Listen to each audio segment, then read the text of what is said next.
Dito sa Papa Dudut Stories, ikaw ay hindi nag-iisa.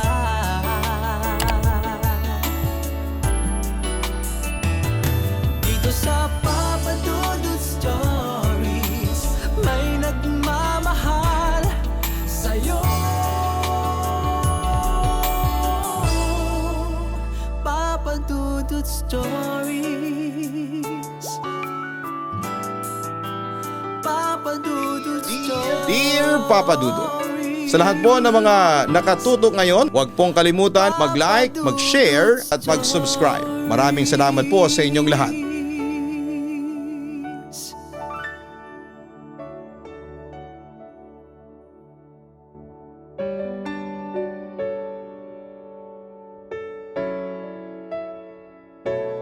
Kumusta? Sana po ay maganda ang araw ninyo habang nakikinig ng aking kwento sa Papa Dudut Stories. Ako po si Verla, 37 years old na sa ngayon.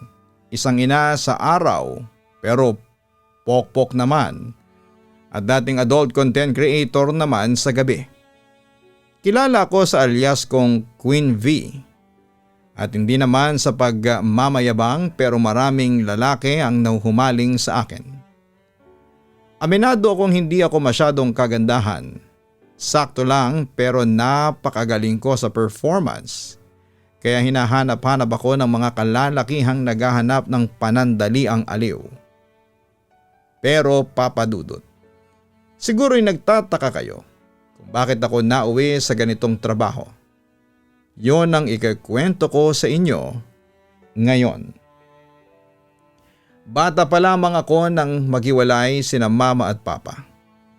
Nalaman ko na may ibang babae si papa. At mula noon ay hindi na siya bumalik pa. Naiwan kaming dalawa ni mama at siya na ang naging mundo ko.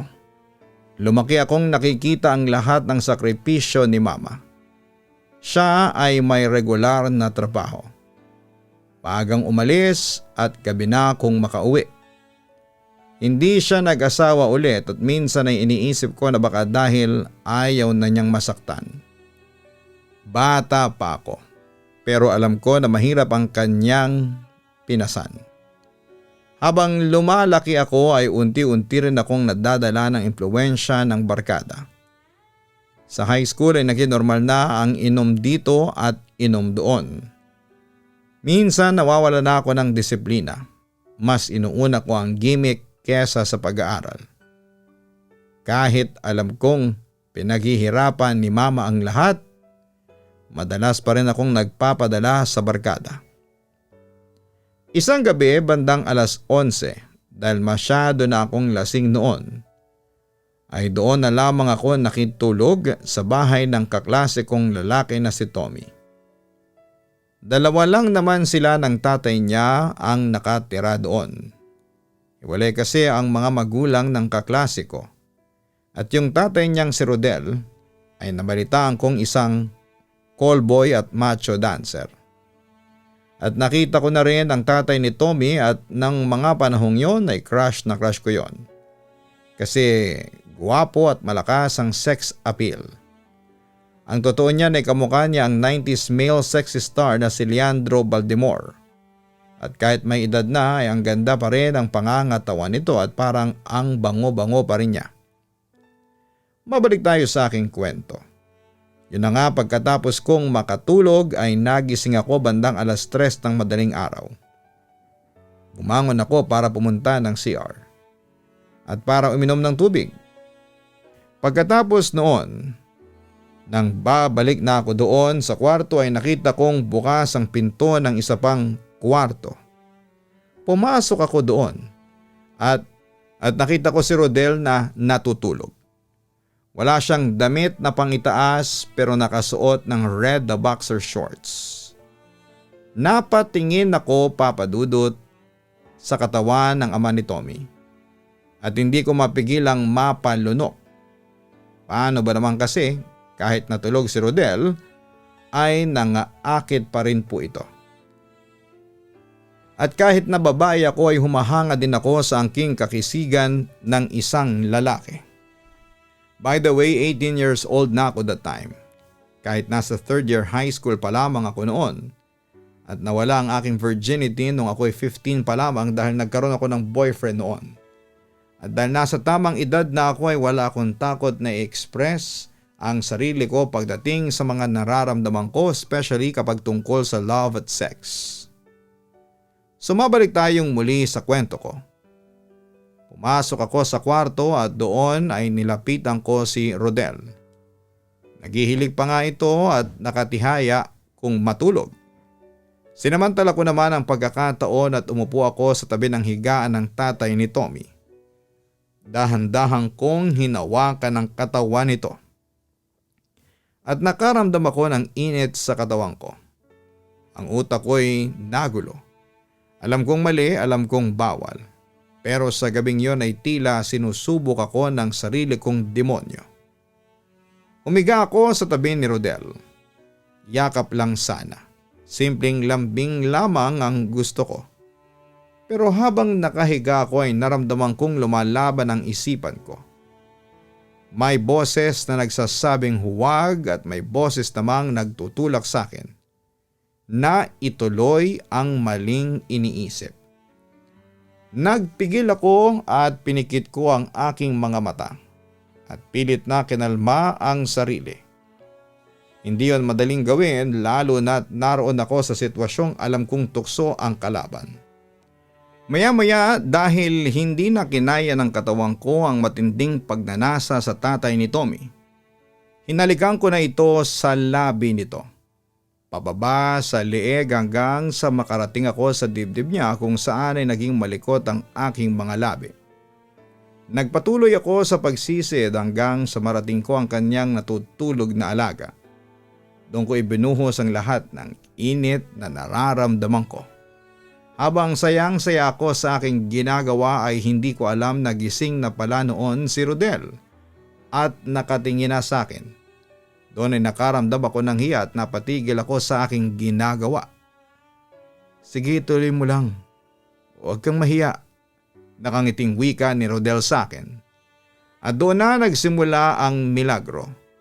Nung una ako lamang ang gumagawa ng lahat pero ilang minuto ang lumipas ay tinake over na ni Rodel ang lahat. Hinalikan niya ako at nilakbay din niya ang buong katawan ko gamit ang kanyang mga labi. Hindi nagtagal ay pareho na kaming naghubad ng damit at doon ay pinag-isa namin ang aming katawan. Pinigil kong humiyaw o umungol dahil ayokong magising si Tommy at iba pang mga kaklase na nakitulog din sa bahay. Pero hindi ko mapigilan. Ibang klaseng magromansa si Rodel. Halatang eksperto na sa pagpapaligaya ng mga babae. And fast forward naka-4 na rounds kami noon. Natatandaan ko pa nga na pawis at hingal na hingal kaming pareho lalo na si Rodel. Pero bilib ako sa kanya kasi ang lakas ng stamina niya. Yung ex-boyfriend ko kasi noon isang round lang ay lopay-pay na. Pero itong si Rodel ay mukhang kaya pa yata ako hanggang 10. Ang sabi naman sa akin ni Rodel ay malakas daw ang male hormones niya. Kaya tumatagal siya at nakakailang client siya sa isang gabi. Kaya malaki daw ang kinikita niya sa pagko-callboy at nakakasurvive sila ng kanyang anak sa kanilang buhay. Pagsabit ng 5:00 maaga akong umalis ng bahay ni Tommy para umuwi na sa aking bahay para maghanda dahil may pasok pa ako sa school ng hapon. Pagdating sa classroom namin ay napansin ko si Tommy na tahimik lang noon at nakatingin sa akin palagi. Kapag kinakausap ko naman siya, kung may problema ba siya ay umiiling lang siya. Pero dahil sa makulit ako, hindi ako tumigil hanggat hindi niya sinasabi sa akin ang katotohanan. Nakita ko yung ginawa ninyo ni Papa pag-amin niya sa akin. Nagulat naman ako at nakaramdam ng hiya nang sabihin ni Tommy yon sa akin. Galit ka ba sa akin? Malungkot na tanong ko sa kanya. Hindi, Verla. Ang totoo niyan ay nagustuhan ko pa nga yung ginawa ninyo eh. Matagal ko rin kayong pinanood. Ayun, ang dami kong pinalabas kanina nung nasa CR ako. Natatawang sabi ni Tommy sa akin. Pero Verla, hindi ko akalain na ang hot mo pala. Pabiro pa niyang sabi sa akin. Natawa lang ako noon sa sinabi niya. Samantala simula noon, Papa Dudut, ay madalas na akong tumambay sa bahay ni Tommy para maranasang muli ang masarap at mainit na romansa ni Rodel. Hindi nagtagal ay pumasok na rin si Tommy sa eksena namin ni Rodel. Nag-father and son team up para igang ako. Pero hindi ako tumutol doon. Katunayan ay gustong gusto ko yung ginagawa nila sa katawan ko. Hindi lang init ang nararamdaman ko noon kundi parang nararamdaman ko rin na malaya ako at nakakatuwa para sa akin na sinasamba ng dalawang lalaki ang aking katawan. Hindi nagtagal ay naisipan ni Rodel na videohan ang paglalaro naming tatlo tuwing gabi. Pero syempre dahil may concern si Rodel sa amin ni Tommy ay pinagsusot niya kami ng bonnet para hindi kami makilala at para mapangalagaan pa rin ang reputasyon namin. At ayun, pagkatapos ng mainit na shoot ay ibinebenta ito ni Rodel sa mga gumagawa ng pirated videos noon. At kumakalat talaga ang mga video namin. Doon nagsimula ang alias ko na Queen V, habang si Tommy naman ay nakilala bilang Prince Dax. Kumalat ang mga videos namin hanggang sa internet. That was year 2007. Ang cellphone pa noon ay yung Nokia camera phone na may keypad. Pero hindi naging hadlang ang teknolohiya para maraming makapanood ng mga adult videos naming tatlo. Sa kabilang banda, lahat ng kinikita namin sa mga videos ay hinahati ni Rodel sa aming tatlo. Kaya noong mga panahong yun ay marami akong pera. Nagtataka nga noon si Mama kung bakit hindi na ako humihingi ng baon sa kanya. Siyempre hindi ko naman sinabi kay Mama ang totoo. Ang sabi ko lang ay nagpa-part-time job ako sa isang fast food kaya may pera ako. Papa Dudut, nagpatuloy ang paggawa namin ng threesome adult videos hanggang sa graduate kami ni Tommy ng high school at nakapasok sa kolehiyo. Yun nga lang, pagkatapos ng first year sa college ay nagpasya si Tommy at si Rodel na umuwi na lamang sa kanilang probinsya sa Cebu kaya natigil na ang collab namin. Nagkataon din na nagkasakit noon si Mama at kinailangan niya palagi ng pera para ipambili ng kanyang mga gamot. Dahil dito ay nagpasya na akong pumasok sa pagbebenta ng laman. Na-hire ako sa isang nightclub bilang GRO at doon ay dinala ko ang alias kong Queen V. Nanibago ako at hindi ko masikmura noon ang ginagawa ko. Kung dati bilang adult content creator ay nakakaya ko pa since na Rodel at Tommy lang naman ang nakakatali ko. Pero sa puntong yun ay iba't ibang lalaki ang nagpapakasasa sa katawan ko. May mabango, may mabaho at may amoy alak. Meron ding sadista at may bastos. Meron ding maarte, may mapanglait at matapobre. Sari-saring ugali ng lalaki ang na-encounter ko pero tiniis ko yon alang-alang sa pera at para makabili ako ng gamot ni Mama. Papa Dudut, 3 years ako naging pokpok bilang si Queen V bago ko napagpasyahang tumigil kasi hindi ko na talaga kaya noon. Sinubukan kong maghanap ng disenteng trabaho. Nakapasok naman ako bilang sales lady sa isang mall. Doon ko nakilala si Junel, isang security guard. Hindi nagtagal ay naging mag-boyfriend kami and fast forward naging mag-asawa kami. Kaso nung isang buwan pa lamang kaming mag-asawa ay na-involve si Junel sa isang iskandalo kung saan ay naging viral ito at nasibak siya sa kanyang posisyon bilang security guard. Hindi niya matanggap yon kaya inilaban pa niya. Pero isang aksidente ang dumating. Naaksidente siya sa motorsiklo na naging dahilan para magkaroon siya ng deformity at tuluyan ng matanggal sa pagiging security guard. Dahil dito ay nagpasya na lamang si Junel na bumalik sa kanyang probinsya. Siyempre sinama niya ako at doon ay naging magsasaka na lamang siya. And fast forward ulit, nagkaroon kami ng 3 anak ni Junel. Sina Risa na 9 na taong gulang, si Jack na 7 taong gulang at ang bunso kong si Tala na 4 na taong gulang. Isang araw habang nagtatrabaho sa bukid, bumagsak siya at hindi nakabangon ng maayos. Sinabi ng doktor na heat stroke at tatagal ang pagbangon. Mula noon, hindi kami nakabalik sa dati. Siya ang hirap humawak ng kutsara. Siya ang hindi makalakad ng maayos. Siya na ang nangangailangan ng tulong sa lahat ng bagay.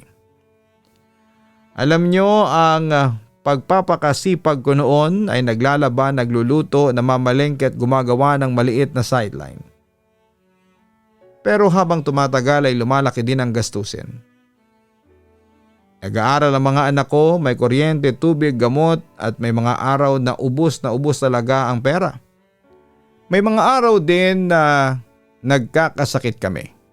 May reseta na hindi ko mabibili. Sabi ko sa sarili ko ay hindi ako pwedeng umiyak lang. Dapat ay kumilos na ako. Isang gabi may lumapit sa akin sa palengke isang kakilala ng kapitbahay namin. Verla, may kakilala akong naghahanap ng babaeng babayaran kada gabi one night stand. Sabi niya, baka interesado ka. Pinili ko munang hindi pansinin yon dahil hindi kaya ng konsensya ko. Pero nung gabi na walang bigas at umuulan, ang anak ko ay hindi nakakain. Nanginig ang mga kamay ko, pumasok sa isipan ko ang mukha ni Jonel habang humihinga siya ng mahina. Pumasok ang mukha ng mga anak ko na nanlalamig sa gabi dahil wala raw pambayad sa gasera. Kaya napilitan akong pumasok ulit sa pagiging pokpok at performer sa mga nightclubs. Dinala ko ang pagiging Queen Vico hanggang probinsya ng asawa ko. Hindi maganda ang simula. Dinala ko sa isang lugar na hindi pamilyar sa akin. Pinakita sa akin ang silid kung saan may lalaki naghihintay na hindi ko kilala. Naiyak ako bagamat dati na akong pokpok. Naiyak pa rin ako noong mga sandaling yon kasi matagal ko nang gustong takasan ang pagiging Queen V. Dahil ayoko masira ang reputasyon na meron ako sa harapan ng mga anak ko. Ayokong dumating ang araw na inaapi at tinutokso ang mga anak ko ng mga kapwa nila bata na pokpok naman ang nanay mo, ang baboy ng nanay mo at kung ano-ano pang pangiinsulto. Kung dati okay lang sa akin na maging pokpok kasi reputasyon ko lang naman ang masisira. At kaya kong indahin ang mga pangiinsultong matatanggap ko mula sa mga mapanghusgang tao.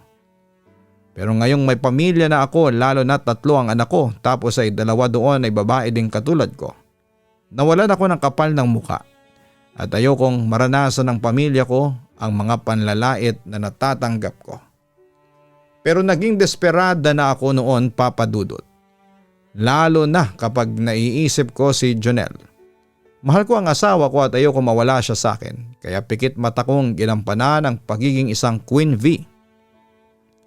Madali din namang natapos at doon ay napatingin ako sa dala kong pera na kailangan para sa gamot at bigas. Doon ko nalaman kung paanong mabilis na nagbabago ang isip mo kapag ang gutom at takot na ang nagbubunsod. Nilagay ko ang sarili ko sa isang papel na hindi ko akalain na gagampanan ko.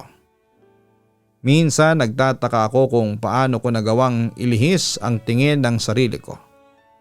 Pagkakauwi ay sabay kong niyayakap ang mga anak ko. At sabay sabi nila na salamat mama, may ulam na tayo. Kulang pa ang panggabi kong pagluha. Sa umaga nagiging ilaw na ako. Nagluluto, naglalaba, nagwawalis parang walang nangyari sa gabi. Ngunit gabi-gabi ay may bangungot na hindi ko mapawi. Nilalamon ako ng hiya at konsensya. Hindi ko alam kung dapat ko bang ipagpatuloy kung titigil ako. Baka mawala na kami ng pambayad sa kuryente. Baka hindi makapag-aral ang mga bata. Baka lumala ang kondisyon ni Jonel. Pero bawat padalang pera na dumarating mula sa gawaing yon ay may katapat na sugat sa puso ko. Minsan naiisip ko na baka ako ang nag-aaksaya ng dangal ko para sa survival. Minsan naman ay iniisip kong anong klaseng mama ako kung hahayaang magutom ang mga anak ko. Naglalakad ako minsan sa gabi at pinagmamasdan ang mga bituin. Nagdarasal ako. Humihingi ako ng tawad sa Diyos at nag-iisip kung meron pa bang paraan. Naganap ako ng iba pang trabaho, nagbenta ng kakanin, nagtinda ng gulay, tumanggap ng mga labada. Lahat ng ito ay hindi po sapat. At may pagkakataon na meron ding tumutulong na kapitbahay o kaibigan. pero hindi palagi. At ayaw ko rin na palaging umasa at ayaw kong maging pabigat. May mga sandali na nagkakaroon ako ng lakas ng loob na lumantad sa katotohanan. Gusto kong sabihin sa asawa ko pero natatakot ako. Hindi niya alam ang nakaraan ko. At kung sabihin ko sa kanya, paano kung masakit pala yon sa kanya? Paano kung mawala ang respeto niya sa akin? Paano kung mawala ng pag-asa ang mga anak ko? Masyado akong natatakot sa mga tanong na ito. Kaya nanatili akong nagtatago ng lihim habang ginagawa ko ang anumang makakaya para mabuhay. May isang gabi na hindi ko na maitago ang lungkot sa mukha ko. Nagising ang panganay kong si Risa at umawak sa kamay ko. "Mama, bakit umiiyak ka?" tanong niya. Kinuha ko ang sarili ko at pinaliwanag ko na pagod lamang ako. May sakit lang ang dibdib. Pinilit kong ngumiti para sa kanila, ngunit pagdating ng gabi ay nakita ko ang mukha ng syudad. Mga ilaw na kumikislap, mga bahay na tahimik, mga buhay na nagpapatuloy. Naisip ko na hindi ko dapat ikahiya ang pagnanais na mag-survive, pero hindi ko rin dapat hayaan ng sarili ko na mawala. Hiling ko ngayon ay payo mula sa inyo. Ano nga ba ang dapat kong gawin? Patuloy pa ba akong itutuloy ang landas na ito kahit nakukonsensya ako? May mga pagkakataon na pakiramdam ko ay wala akong pagpipilian, pero alam ko rin na may ibang paraan sa mundo na hindi ko pa nakikita. Baka may mga programa ang gobyerno, charities o mga NGO na pwedeng tumulong sa pag-aalaga ng taong may stroke. Baka may skills training na pwede kong pasukan para magkaroon ng trabaho kahit may limitasyon ng oras ko dahil inaalagaan ko si Jonel. Hindi ko gustong bumitiw nang hindi sinusubukan ng lahat. Pero ayaw ko ring maging dahilan ng pagdurusa ng sarili ko ng walang katapusan. Ang pag-ibig ko sa pamilya ang nagtutulak sa akin, pero alam ko rin na hindi dapat ang pag-ibig ang pumipigil sa sariling dignidad. Gusto kong malaman kung may mabuti at mas praktikal na solusyon. Kung paano ako makakahanap ng tulong para sa asawa at mga anak kong hindi ko kailangang isakripisyo ang pagkatao ko. Kung may makakarinig dito na nakakaranas o may alam na mapagkukunan ng tulong, pakisabi naman po. Hindi ko ito sinulat para humingi ng awa lang. Sumulat ako dahil kailangan ko ng payo at direksyon. Kung hindi ito tama ay sabihin nyo rin. Kung may alternatibo, ipaalam nyo.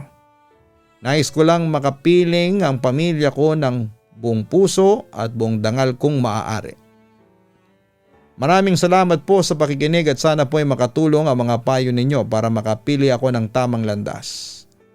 Para sa anak ko, para kay Jonel at para sa sarili kong kaluluwa. Lubos na gumagalang, Verla. Maraming salamat kay Verla sa pagbabahagi ng iyong kwento sa aming programa. Napakalungkot ng iyong kwento. Napilitan kang isakripisyo ang iyong dangal at pagkababae para lamang sa pera, para sa pamilya mo. Pero huwag mong iasa sa pagbebenta ng sarili mong laman ang lahat. Dahil una, katawan mo ang sinisira mo. Paano na lamang kung sa ganyang trabaho mo ay bigla kang magkasakit? Tulad ng pagkakaroon ng HIV, imbis na makatulong ka sa iyong pamilya ay baka ikaw pa ang maging pasanin. Pangalawa ay maraming paraan para kumita ng pera. Basta madiskarte ka lamang. Pwede kang magtinda, mag-online selling, maging ahente sa mga binebentang mamahaling ari-arian. Kung kulang ka sa skills, nariyan ng TESDA na nag-o-offer ng libreng seminar and workshops, tapos lahat ng natutunan mo doon ay gamitin mo sa pagtatayo ng sarili mong negosyo. Kung kulang ka naman sa pondo o puhunan, nariyan ang mga NGOs na maaring tumulong sa mga taong nagsisimula pa lamang ng kanilang maliit na negosyo. Pwede ka rin humingi ng tulong sa inyong munisipyo o city hall dahil bawat local government units ay may mga livelihood programs. Halimbawa dito sa QC, merong pangkabuhayan QC at kung saan pwede ka makakuha ng 10 hanggang 20,000 pisong capital assistance. Sa Maynila, meron silang tinatawag na Sustainable Livelihood Program na kaya mag-offer ng seed capital na hindi tataas sa 15,000. Pwede ka ding lumapit sa DSWD at meron silang mga livelihood programs doon. Kung saan ka man nakatirang probinsya ngayon, maaari ka makipag-ugnayan sa local government ninyo para matulungan ka sa iyong problema. Verla, kung desidido ka talagang tumigil sa iyong pagbebenta ng sariling laman, maraming paraan para makaalis ka dyan sa kinakasadlakan mo ngayon.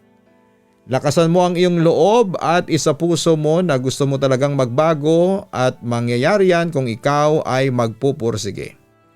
Huwag kang mag-alala at gagabayan ka ng Panginoon sa pagtahak mo ng tamang landas.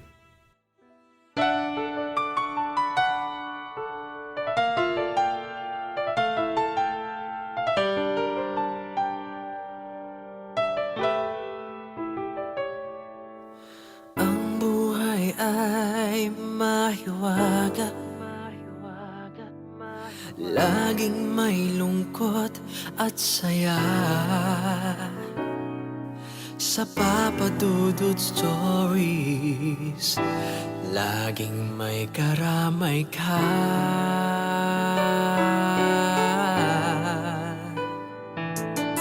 Mga problemang kay bigat, dito ay pakikinggan ka. Sa Papa Dudut Stories, kami ay iyong kasama. Dito sa Papa Dudut Stories, ikaw ay hindi nag-iisa.